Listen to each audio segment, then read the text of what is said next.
In the heart of the city, where neon lights flickered over crowded streets and life seemed to rush forward with no pause, there was a small, modest diner tucked between tall glass towers that glittered under the moonlight, and inside that diner worked a young waitress named Emily, a girl whose smile lit up the darkest of nights even though her own world was not free of struggles, for she had lost her parents young, carried the weight of paying for her younger brother's school, and worked double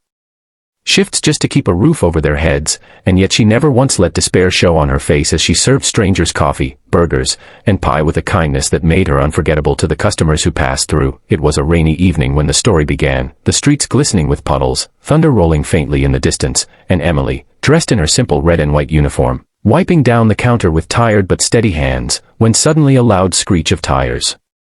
echoed outside, followed by a crash that sent her heart racing as people in the diner rushed to the window to see a black luxury car smashed against a lamppost, smoke rising from its hood, and in seconds the silence broke into chaos, voices shouting, phones dialing for help, and Emily instinctively ran out, her apron still tied, the rain drenching her hair as she approached the wreck and saw a man slumped over the steering wheel, unconscious, his face pale, his breathing shallow, and though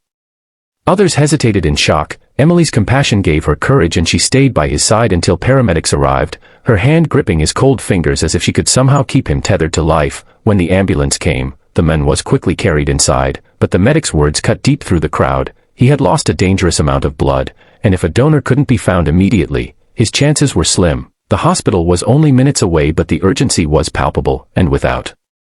thinking twice Emily stepped forward, her voice trembling but firm as she said she was willing to donate, though she had no idea who this stranger was, no idea that behind his unconscious form was a billionaire whose empire touched every corner of the city, no idea that her act of kindness would change her destiny forever. And when they reached the hospital, her blood matched, the doctors confirmed, and before she could even process the fear of needles or the fatigue from her long shift, she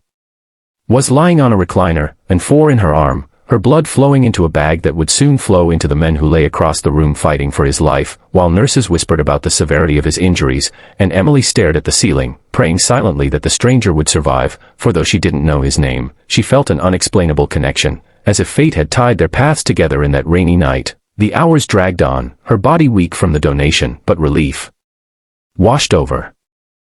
her when a doctor approached with the news that the man had stabilized, his body responding to the transfusion, and Emily smiled softly, her sacrifice worth every drop if it meant saving someone's son, someone's brother, someone's family. Even though she would never expect anything in return, she slipped away quietly, exhausted, returning to her modest apartment where her little brother was asleep with his schoolbook spread out, and she whispered goodnight to him, tucking the blanket around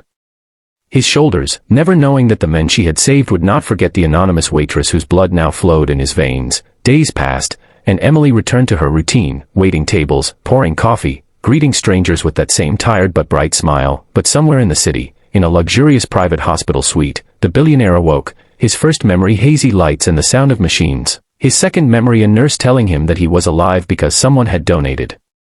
blood in time, a young woman, no relation to him, who had stepped forward selflessly, and though his body ached and his mind was clouded, something inside him shifted, an urge to find her, to know why she had risked her health for him, to meet the woman who had unknowingly bridged the fragile line between life and death for him. But Emily remained unaware that her ordinary days were numbered, unaware that destiny was about to bring the billionaire into her simple world, unaware that